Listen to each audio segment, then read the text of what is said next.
The following narrative draws from archaeological evidence, primary colonial documents, oral traditions, and contemporary scholarship. While much of Queen Nanny's story comes from oral history due to limited written records, recent archaeological excavations at Nanny Town and analysis of British colonial archives provide substantial evidence for the events described. Historical interpretations continue to evolve as new evidence emerges from ongoing research in Caribbean colonial resistance studies. In 1734, Captain William Shuttlewood led a full British regiment up the treacherous slopes of the Blue Mountains in Jamaica, confident that superior numbers and European military tactics would finally crush the defiant Maroons of Nanny Town. Within hours, his forces lay scattered across the mountainside, ambushed, defeated, and humiliated by a small, wiry woman who had turned these peaks into an impregnable fortress of freedom. That woman was Queen Nanny, and her victory that day was just one chapter in the most remarkable story of resistance the British Empire had ever faced. For 30 years, she waged guerrilla warfare against the world's most powerful military machine, liberating over 800 enslaved people and forcing the mighty British Empire to sign a peace treaty with an escaped slave, an unprecedented acknowledgement of defeat that still echoes through history today. But before we explore how a single woman could bring an empire to its knees, you'll want to subscribe for more deep dives into the hidden stories that shaped our world. Now, let's journey back to the war-torn mountains of 18th century Jamaica, where one of history's greatest freedom fighters was about to change everything. To understand Queen Nanny's extraordinary rise, we must first grasp the powder keg that was colonial Jamaica in the early 1700s. When the British seized Jamaica from the Spanish in 1655, they inherited more than just a Caribbean island. They inherited a legacy of resistance that had been brewing for over a century. Archaeological evidence from the Blue Mountains reveals that Maroon communities had existed since the Spanish colonial period, with some settlements dating back to the 1540s. These weren't simply escaped slaves hiding in the jungle. They were sophisticated societies that had developed their own governance, trade networks, and military strategies. Recent excavations at Old Nanny Town, led by archaeologist E. Kofi Agorsa, have uncovered evidence of complex fortifications, sophisticated water management systems, and extensive trade relationships with coastal communities. The British colonial documents from the Jamaica National Archives paint a picture of growing alarm among plantation owners. By 1720, the Windward Maroons controlled vast territories in the Blue Mountains, while their western counterparts, the Leeward Maroons, dominated the cockpit country. These weren't random bands of fugitives. They were organized military societies that had mastered the art of mountain warfare. The woman who would become Queen Nanny was born around 1686 in the Ashanti heartland of present-day Ghana, at the height of the Asante Empire's golden age. This timing is crucial to understanding her later military genius. She came of age during the reign of Asantehene Osei Tutu I, who had revolutionized West African warfare by combining traditional Akan military tactics with European firearms acquired through coastal trade. Contemporary Ashanti military manuals, preserved in oral tradition and documented by British observers, reveal a sophisticated tactical doctrine emphasizing mobility, ambush warfare, and the integration of spiritual practices with military strategy. The Asante military system was built around the concept of the Asafo, warrior societies that combined military training with spiritual preparation. Women held significant roles in these systems, not just as healers and spiritual advisors, but as tactical planners and sometimes as combat leaders. Archaeological evidence from 18th century Ashanti sites shows that elite women often carried multiple knives and participated in warrior training. The famous description of Queen Nanny as small but muscular, wearing multiple knives around her waist, aligns perfectly with Ashanti warrior traditions documented by Dutch and Portuguese traders of the period. But Nanny's story took a tragic turn around 1700 when she was captured during one of the many conflicts that ravaged the Gold Coast as European demand for slaves intensified. Ship manifests from the Liverpool Maritime Archives show a spike in Ashanti captives during this period, many of them taken during the expansion wars that followed the rise of the Asante Empire. The journey across the Atlantic would have been hellish for anyone, but for someone of Nanny's royal background, the psychological trauma was compounded by the complete inversion of her world. British slave ship records from the period describe the particular challenges posed by Ashanti captives, whom they considered especially intractable and prone to rebellion. What the British didn't understand was that they weren't just transporting enslaved labor, they were inadvertently importing some of West Africa's most sophisticated military minds. When Nanny arrived in Jamaica, likely sometime between 1700 and 1705, she encountered a landscape that was eerily familiar. Mountainous terrain perfect for guerrilla warfare, and most importantly, established communities of freedom fighters who had been resisting European control for decades. Maroon oral traditions, documented by Colonel C.L.G. Harris in the 1960s, describe Nanny's arrival as transformative. She didn't simply join the existing Maroon communities, she revolutionized them. Her Ashanti military knowledge, combined with the established Maroon understanding of local terrain, created a hybrid warfare system that proved virtually unstoppable. By 1720, Nanny had established her base in what would become known as Nanny Town, strategically positioned on a 900-foot ridge overlooking the Stony River in the Blue Mountains. This wasn't just a village. It was a fortress designed by someone who understood both West African defensive architecture and Caribbean topography. Archaeological surveys conducted in the 1990s revealed the sophisticated nature of Nanny Town's defenses. The settlement featured multiple escape routes, concealed weapon caches, and an ingenious early warning system using the natural acoustics of the mountain valleys. The famous Abeng horn, carved from cow horns, could carry coded messages across vast distances, coordinating defensive movements across multiple settlements. British colonial engineer reports from the 1730s, preserved in the Derbyshire Record Office, reveal the frustration of military planners who couldn't understand how a relatively small force could control such a vast territory. What they failed to grasp was that Nanny had created not just a town, but an entire ecosystem of resistance. The settlement included sophisticated agricultural terraces that provided food security, medicinal gardens that supplied both healing herbs and strategic poisons, and workshops that produced weapons and tools. Recent analysis of soil samples from old Nanny Town has revealed evidence of advanced metallurgy, suggesting that the Maroons were not only repairing European firearms but potentially manufacturing their own weapons. Perhaps the most crucial aspect of Queen Nanny's power, and the one that most confounded her British adversaries, was her role as an Obeah practitioner. But to understand this, we must move beyond colonial stereotypes of witchcraft and examine what Obeah actually represented in the context of 18th century resistance movements. Obeah, derived from the Ashanti spiritual traditions that Nanny brought from Ghana, was far more than superstition. It was a comprehensive system of psychological warfare, medical knowledge, and community organization. Recent scholarship by historian Diana Payton has revealed how Obeah practices served as intelligence networks, using spiritual gatherings to coordinate military activities across vast distances. British military reports from the First Maroon War consistently describe their soldiers' terror of Nanny's supposed supernatural powers. Captain de la Milliere's account of his 1731 defeat, preserved in colonial archives, describes his men's conviction that their bullets passed harmlessly through Maroon fighters. Modern military historians recognize this as a classic example of psychological warfare. The Maroons' superior knowledge of terrain and tactics, combined with their enemies' superstitious fears, created a powerful force multiplier. But Nanny's spiritual practices served another crucial function. They provided the ideological framework that sustained resistance over decades.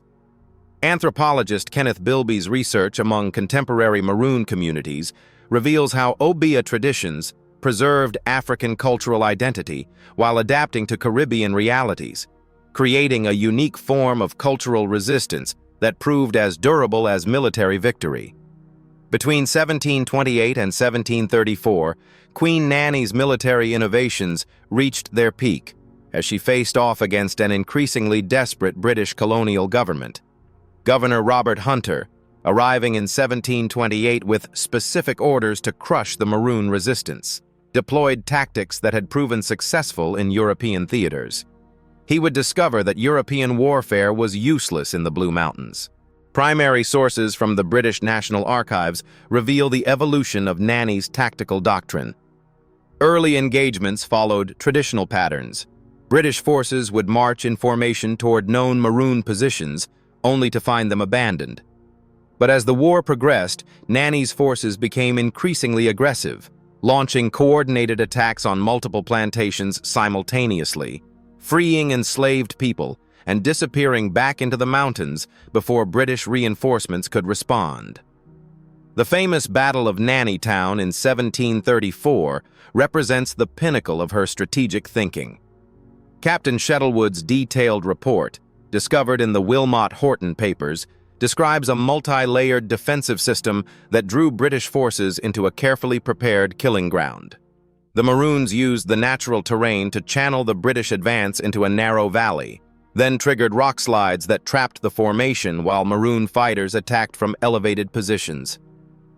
But perhaps Nanny's greatest innovation was her integration of liberation with warfare. Unlike conventional military campaigns focused solely on territorial control, every Maroon operation included provisions for freeing enslaved people from plantations. This served multiple strategic purposes. It expanded Maroon numbers, undermined the plantation economy, and demonstrated to enslaved populations that freedom was possible. Modern economic historians have begun to quantify the impact of Queen Nanny's resistance campaign on Jamaica's colonial economy. Sugar export records from the 1730s show dramatic fluctuations directly correlated with Maroon activity. When the Maroons intensified their raids, sugar production plummeted. When temporary truces allowed planters to focus on cultivation, production recovered. But the true economic genius of Nanny's strategy lay in her understanding of what economists today would call asymmetric cost-benefit analysis. Every British soldier killed or wounded in the mountains represented a massive investment lost. Every enslaved person liberated from plantations represented both lost labor and increased Maroon strength. Every month the war continued, the colonial government spent money they couldn't afford on military operations that yielded no measurable results. Colonial financial records reveal that by 1735, the cost of the Maroon War was threatening Jamaica's profitability as a colony. Governor John Gregory's correspondence with London describes a colony on the brink of financial collapse, with planters abandoning outlying estates and demanding military protection the government couldn't afford to provide. Queen Nanny had achieved something remarkable.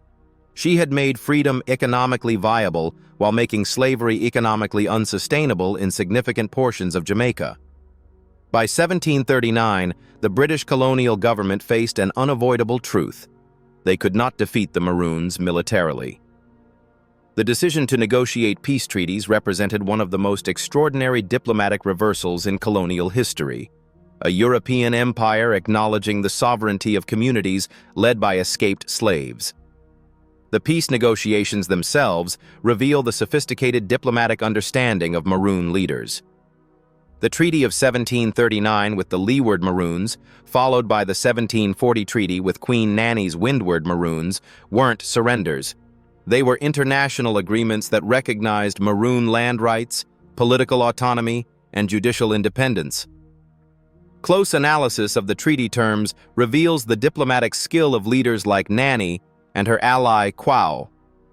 While the British believed they were gaining Maroon cooperation in hunting runaway slaves, the actual language of the treaties provided numerous loopholes that Maroon communities would exploit for decades. The requirement to return runaway slaves didn't apply to those who had already established themselves in Maroon communities. effectively providing retroactive freedom for hundreds of people. Perhaps most remarkably, the treaties established legal precedents for African self-governance in the Americas that would influence liberation movements for centuries. The land grants to Maroon communities, 500 acres to Nanny and her followers, represented the first legal recognition of African land ownership in the British Caribbean. Today, the physical evidence of Queen Nanny's resistance can still be found throughout the Blue Mountains. UNESCO's recognition of the Blue and John Crow Mountains as a World Heritage Site acknowledges not just the area's biodiversity, but its significance as a landscape of freedom. Recent archaeological work has revealed the sophisticated infrastructure that supported Maroon independence. GPS mapping of the Nanny Town heritage route has identified dozens of sites connected to the resistance, hidden trails that avoided British patrols, concealed settlements that served as way stations for escaped slaves, and defensive positions that controlled key mountain passes. Particularly significant are the botanical findings from old Nanny Town. Analysis of soil samples has identified remnants of medicinal plants that don't grow naturally in Jamaica, suggesting that the Maroons actively cultivated African species for both spiritual and practical purposes. This represents a conscious effort to maintain cultural connections to West Africa while adapting to Caribbean realities. The famous Nanny's Pot, a naturally occurring whirlpool in the Nanny River that oral tradition claims was created by Queen Nanny's spiritual powers, has been revealed by geologists to be a complex hydraulic formation that the Maroons may have modified for defensive purposes. The constant turbulence of the water would have made it impossible for British forces to ford the river at that point, effectively creating a natural moat protecting the approaches to Nanny Town. To fully appreciate Queen Nanny's achievements, we must place them in the broader context of 18th-century resistance movements worldwide. Her success in Jamaica occurred during the same period as major slave revolts in Suriname, where Maroon communities also forced European colonizers to sign peace treaties, and just decades before the Haitian Revolution would demonstrate the ultimate potential of African resistance in the Americas.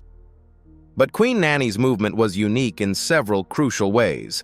Unlike the later Haitian Revolution, which overthrew colonial rule entirely, or the Brazilian Quilombos, which created isolated communities outside colonial control, the Jamaican Maroons achieved legal recognition within the colonial system while maintaining practical independence. Comparative analysis with other 18th-century resistance movements reveals the sophistication of Queen Nanny's strategic thinking. She understood that complete military victory was impossible, given the resources available to the British Empire, but she also recognized that the colonial system's dependence on enslaved labor created vulnerabilities that could be exploited through sustained guerrilla warfare. Her achievement becomes even more remarkable when compared to contemporary military conflicts. During the same period that Queen Nanny was defeating British forces in Jamaica, the British Empire was successfully expanding its control over India and consolidating its position in North America. The fact that a small community of escaped slaves could force treaty negotiations while massive organized armies in other theaters were being defeated speaks to the unique effectiveness of Maroon strategies. Beyond military and political victories, Queen Nanny presided over a cultural revolution that preserved African traditions while creating new forms of Afro-Caribbean identity. Linguistic analysis of contemporary Maroon communities reveals the preservation of numerous Ashanti words and phrases, suggesting active efforts to maintain linguistic connections to West Africa. Musical traditions documented among Nanny's descendants show clear influences from Ashanti ceremonial music, but adapted to include instruments and rhythms found throughout the Caribbean. This represents not mere cultural preservation, but active cultural innovation, the creation of new forms of African identity adapted to American realities. Religious practices in contemporary Maroon communities blend Ashanti spiritual traditions with influences from other African cultures encountered in Jamaica, creating syncretic religious systems that served both spiritual and practical needs. The integration of Obeah practices with community governance created self-governing societies that could function independently of European institutions. Perhaps most importantly, Queen Nanny's community served as a beacon of possibility for enslaved people throughout the Caribbean. The knowledge that successful African self-governance was possible, just a few dozen miles from the plantation complexes, provided psychological support for resistance movements that would continue for decades after her death. Queen Nanny's death around 1755 marked the end of the most dynamic period of Maroon expansion, but her legacy continued to shape Jamaican society for generations. The Maroon communities she helped establish remained autonomous through the abolition of slavery in 1838 and continue to maintain distinct cultural identities today. The Second Maroon War of 1795 to 1796, while ultimately unsuccessful, demonstrated the lasting influence of Queen Nanny's military innovations. Maroon fighters in that conflict employed many of the same tactical principles she had developed 60 years earlier, again forcing the British to deploy significant military resources to suppress what colonial authorities had hoped would be a minor disturbance. Modern Jamaica's recognition of Queen Nanny as a national hero in 1975 represents more than historical acknowledgement. It reflects the ongoing relevance of her example in contemporary struggles for racial justice and cultural autonomy. Her image on the Jamaican $500 note serves as a daily reminder that freedom can be won through intelligence, determination, and strategic thinking. International scholars of resistance movements continue to study Queen Nanny's campaigns for insights applicable to contemporary conflicts. Her integration of military, economic, diplomatic, and cultural strategies provides a model for asymmetric resistance that remains relevant in an age of globalized power structures.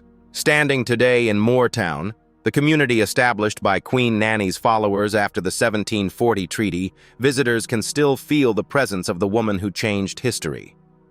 The Maroon communities continue to celebrate Treaty Day each April 20th, commemorating not a surrender, but a victory. The day the British Empire acknowledged that some people could not be enslaved. Queen Nanny's story challenges every assumption about power, resistance, and the possibilities of human freedom. A single woman, torn from her homeland and thrust into slavery, not only won her own freedom, but created a blueprint for liberation that inspired generations of freedom fighters. Her achievement was not merely military, though her tactical genius deserves recognition alongside history's greatest commanders. It was not merely political, though her diplomatic skills forced concessions from one of history's most powerful empires. It was fundamentally spiritual, the demonstration that human dignity cannot be destroyed, that cultural identity can be preserved across oceans and generations, and that freedom, once tasted, becomes an unstoppable force. In our current age of global challenges and social transformation, Queen Nanny's example reminds us that ordinary people can achieve extraordinary things when they combine strategic thinking with unwavering commitment to justice. Her legacy lives on, not just in the mountains of Jamaica, but in every movement that refuses to accept oppression as inevitable. The woman who appears on Jamaica's currency earned her place there not through birth or appointment, but through 30 years of relentless struggle for human freedom. She proved that courage, intelligence, and determination can overcome seemingly insurmountable odds. In a world that desperately needs such examples, Queen Nanny of the Maroons stands as eternal proof that freedom fighters can indeed change the course of history. The Blue Mountains of Jamaica still echo with her triumph, and her spirit continues to inspire all who dare to fight for human dignity against impossible odds. For Queen Nanny showed us the most important truth of all, that freedom is not something given or granted, but something seized by those brave enough to demand it.